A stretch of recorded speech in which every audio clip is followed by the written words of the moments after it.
Okay, இன்னைக்கு நம்ம பார்க்க போறது ஜான் மந்தோட important current affairs. Okay, first one 2025ஆம் ஆண்டிற்கான உலகில் சக்தி வாய்ந்த பாஸ்போர்ட் தரவரிசையில் இந்தியாவின் இடம் என்ன? ஓகே, 85வது இடம். அப்போ முதல் இடத்துல யார் இருக்கா? சிங்கப்பூர் ஃபர்ஸ்ட் பிளேஸ்லயும், செகண்ட் பிளேஸ்ல ஜப்பானும், தேர்ட் பிளேஸ்ல பிரான்ஸ், பின்லாந்து இந்த இடம்லாம் இருந்திருக்காங்க. 2024ல இந்தியாவோட இடம் 80ஆவதா இருந்திருக்கு. இப்போ 5 வரிசை பின்னாடி போயிட்டாங்க, 85வது இடத்துல இருக்கு.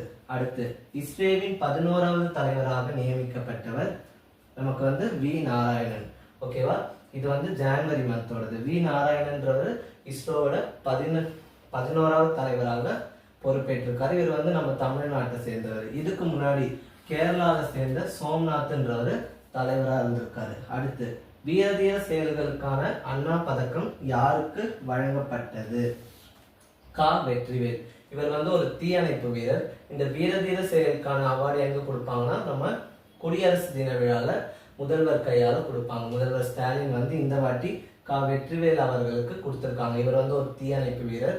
இவர் சிறப்பா பணியாற்றுறதாலும் பொதுவா வீரதீர செயல் அப்படின்னு சொல்றது என்னன்னா, ஃபர்ஸ்ட் மோஸ்ட்லி ஒரு உயிரை பணையம், அவங்களோட உயிரை பணையம் வச்சு மற்றவங்களை காப்பாத்துறது தான் வீரதீர செயல். இது 2025வது ஆண்டுக்கு கா வெற்றிவேலுக்கு கொடுத்திருக்காங்க. இவர் ஒரு தீயணைப்பு வீரர். அடுத்து உலகின் எத்தனையாவது பெரிய காஃபி உற்பத்தியாளராக இந்தியா உள்ளது? ஓகே, இப்ப 7வது இடத்துக்கு வந்திருக்கு. ஓகேவா, அப்ப முதல் இடத்துல யார் இருக்கா? பிரேசில், அப்புறம் வியட்நாம், இவங்கெல்லாம் முதல் 2 இடத்துல இருக்காங்க. நம்ம இந்தியா 7வது இடத்துல இருக்கு. ஓகே, இந்தியாவோட காஃபி வாரியம், இந்தியாவில காஃபி வாரியம் இருக்கு. அதோட தலைவரா நமக்கு எம்ஜே தினேஷ் இருக்காரு. இதோட தலைமையகம் எங்க இருக்குன்னா பெங்களூர் கர்நாடகால இருக்கு. ஓகேவா, தலைமையகம் பெங்களூர் கர்நாடகால இருக்கு. ஓகே, இந்த காஃபி வாரியம் நிறுவப்பட்ட ஆண்டு 1942. அடுத்து இந்திய காற்று தரத்தில் முதலிடம் பிடித்த நகரம்.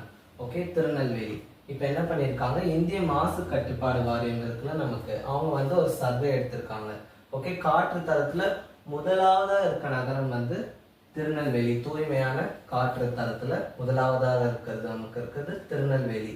செகண்ட் பிளேஸ்ல மற்ற ஸ்டேட்லாம் இருக்கு. செகண்ட் பிளேஸ்ல இருக்கிறது மேகாலயா, தேர்ட்ல இருக்கிறது கர்நாடகா, அதெல்லாம் இருக்கும் போது நமக்கு திருப்பி 5th பிளேஸ்ல நம்மளோட தஞ்சாவூர் வருது. தமிழ்நாட்டுல இருக்க தஞ்சாவூர் முதல்ல என்ன இருக்குன்னா திருநெல்வேலி, 5வது பிளேஸ்ல தஞ்சாவூர் இருக்கு. ஓகேவா, இதை வெளியிட்டவங்க இந்திய மாசு கட்டுப்பாட்டு வாரியம். அப்ப இன்னொன்னு, ரொம்ப மோசமான காற்று தரம் எந்த நகரத்துல இருக்குன்னு கேட்டீங்கன்னா புதுடெல்லி. நம்மளோட தலைநகரான புதுடெல்லியில மிக மோசமான காற்று தரம் இருக்குன்னு அந்த சர்வேல சொல்லியிருக்காங்க. யாரு?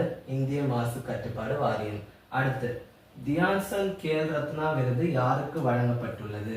தியான்சந்த் கேல் ரத்னா விருதுன்றது என்னன்னா, நம்ம நாட்டோட உயரிய விருதா நம்ம சொல்றது பாரத ரத்னா. அதே மாதிரி விளையாட்டு துறையில ஒரு உயரிய விருதுனா அது தியான்சந்த் கேல் ரத்னா விருது. இந்த விருது 2024ஓட விருது ஜான்வரி மந்த் அறிவிச்சிருக்காங்க. ஏன்னா பாக்குறது ஜான்வரி மந்த் கரண்ட் அஃபேர்ஸ். அது யார் யாருக்கு கொடுத்தா? பிரவீன் குமார், ஹர்மன்பிரீத் சிங், டி குகேஷ், மனு பாக்கர், இவங்க 4 பேர் கொடுத்திருக்காங்க. ஓகே, இந்த பிரவீன் குமார்ன்றவர் யாருன்னா உயரம் தாண்டும் வீரர். உயரம் தாண்டுதல் இருக்குல்ல, பாரா ஒலிம்பிக் உயரம் தாண்டுதல், அந்த வீரர் இவர். நெக்ஸ்ட் ஹர்வன்ஷீன் சிங், இவர் ஒரு ஹாக்கி பிளேயர். நம்ம இந்தியா ஹாக்கி டீமோட கேப்டன். நெக்ஸ்ட் டி குகேஷ், உங்க எல்லாருக்கும் தெரியும், செஸ் பிளேயர், தமிழ்நாட்டோட செஸ் பிளேயர். அடுத்து மனு பாக்கர் துப்பாக்கி சுடுதல் போட்டியில இருக்கவங்க. அகைன் சொல்றேன், பிரவீன் குமார் உயரம் தாண்டுதல் போட்டி வீரர். ஹர்மன்பிரீத் சிங் நமக்கு இந்திய டீமோட ஹாக்கியோட பிளேயர். நெக்ஸ்ட் குகேஷ் இருக்கிறது நமக்கு தெரியும், தமிழ்நாட்டை சேர்ந்த செஸ் வீரர். மனு பாக்கர்ன்றவர் துப்பாக்கி சுடுதல். இவங்க 4 பேருக்கு தான் விளையாட்டுத்துறையோட உயரிய விருது அளிக்கப்பட்டிருக்கு. அடுத்து தேசிய மஞ்சள் வாரியம் எங்கு அமைக்கப்பட்டுள்ளது? தெலுங்கானால.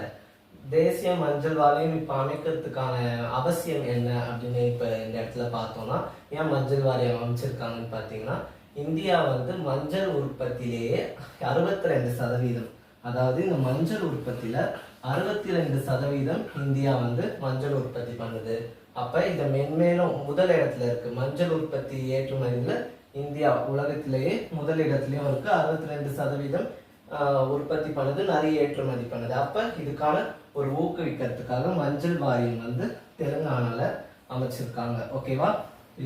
இதோட தலைவரா யாருக்கு முதல் தலைவரா இருக்கிறது யாருன்னா பல்லே கங்கா ரெட்டி. ஓகே, தெலுங்கானால நிஜாமாபாத் அப்படின்ற ஒரு டிஸ்ட்ரிக்ட்ல ஆரம்பிச்சிருக்காங்க. அடுத்து, நாட்டின் அதிக வேலை வாய்ப்புகளை வழங்குவதில் எந்த மாநிலம் முதலிடம் பிடித்துள்ளது? தமிழ்நாடு. ஓகேவா? தமிழ்நாடுக்கு அடுத்து 2வது இடத்துல இருக்கிறது மகாராஷ்டிரான்னு சொல்றாங்க. அதாவது இதை யார் வெளியிட்டதுன்னா ஆர்பிஐ. ஆர்பிஐ எல்லாருக்கும் தெரியும், reserve bank of India. Okay, இப்ப 26வது கவர்னரா இருக்கிறது, அதாவது ஆர்பிஐயோட 26வது கவர்னரா இருக்கிறது நமக்கு வந்து சஞ்சய் மல்கோத்ரா. இப்ப கமெண்ட்ல உங்களுக்கு என்ன கேள்வினா, ஆர்பிஐ தொடங்கப்பட்ட ஆண்டு கமெண்ட் பண்ணிருங்க. இப்ப இருக்கிறது 26வது கவர்னர், அவர் பேர் என்ன சொன்ன, சஞ்சய் மல்கோத்ரா. அதாவது அவங்க ஒரு சர்வே எடுத்திருக்காங்க ஆர்பிஐ நாட்டுல வந்து அதிக வேலை வாய்ப்பு வழங்குறதுல எந்த மாநிலம் இருக்குன்னு பார்க்கும்போது நம்ம தமிழ்நாடு மாநிலம் ஃபர்ஸ்ட்ல இருக்கு. தற்போது தமிழகத்தில் எத்தனை கோடி வாக்காளர்கள் உள்ளனர் அப்படின்னு கேட்டிருக்காங்க. இது ஜனவரி மந்த் 6.36 crore, அதாவது 6.36 கோடி வாக்காளர்கள் இருக்காங்க. இதுல என்ன ஒரு நியூ ஃபேக்ட்னா, ஆண் வாக்காளர்களை விட பெண் வாக்காளர்கள் அதிகமா இருக்காங்கன்னு சொல்றாங்க. 3ஆம் பாலினத்தவர்கள் வந்து 9120 மெம்பர்ஸ் இருக்காங்க. ஓகேவா? நம்ம டிரான்ஸ்ஜெண்டர்ஸ் வந்து 9120 மெம்பர்ஸ் இருக்காங்கன்னு சொல்றாங்க. இப்ப நம்ம தமிழ்நாட்டில் தலைமை தேர்தல் அதிகாரியா யார் இருக்காங்கன்னா அர்ச்சனா பட்நாயக். ஓகேவா? இது வரைக்கும் நடந்த எக்ஸாம்ஸ்ல கேட்கல, டிஎன்பிஎஸ் எக்ஸாம்ல நமக்கு பிசி அண்ட் எஸ்ஐல கேட்க வாய்ப்பு இருக்கு, அர்ச்சனா பட்நாயக். ஓகேவா? நெக்ஸ்ட், அதிக வாக்காளர்கள் உள்ள தொகுதியா அவங்க என்ன சொல்றாங்கன்னா சோழிங்கநல்லூர் சொல்றாங்க. ஓகேவா? அதிக வாக்காளர் உள்ள தொகுதி, நான் சொல்றது இப்ப சொல்றது தொகுதி. நெக்ஸ்ட், குறைந்த வாக்காளர் உள்ள தொகுதியா அவங்க சொல்றது வந்து கீழ்வேலூர். அதே மாதிரி அவங்க அதிக வாக்காளர்கள் கொண்ட மாவட்டம் நம்ம என்ன சொல்றாங்க, சென்னை சொல்றாங்க. இது வந்து தொகுதி, இது ரெண்டுமே தொகுதி. தொகுதினா என்னன்னு தெரியும், மாவட்டம்னா என்னன்னு தெரியும். மாவட்டத்தை தான் தொகுதியா பிரிச்சிருப்பாங்க. அப்ப அதிக வாக்காளர் தொகுதி சோழிங்கநல்லூர், குறைந்த வாக்காளர் தொகுதி கீழ்வேலூர். அதே மாதிரி அதிக வாக்காளர்கள் கொண்ட மாவட்டம் வந்து சென்னை. ஓகேவா? குறைந்த வாக்காளர்கள் கொண்ட மாவட்டம் அரியலூர். ஓகே, தலைமை தேர்தல் அதிகாரி அர்ச்சனா பட்நாயக். அடுத்து, தமிழக அரசால் அமைக்கப்பட்டுள்ள 5வது காவல் ஆணையத்தின் தலைவர் சிடி செல்வம். ஓகேவா? இந்த 5வது காவல் ஆணையம் அமைக்கப்பட்ட ஆண்டு வந்து 2022. இப்ப இருக்க கவர்மெண்ட் தான் 2021 பதவியேற்ற பிறகு 2022 அமைச்சிருப்பாங்க. இது 5வது தமிழக அரசால் அமைக்கப்பட்ட 5வது காவல் ஆணையம் சொல்றாங்க. அப்ப இதுக்கு முன்னாடி எப்ப அமைச்சிருக்காங்கன்னா 1969, 1989, 2006, 2019. இது 4 வாட்டி, இது 5வது வாட்டி 2022ல அமைச்சிருக்காங்க.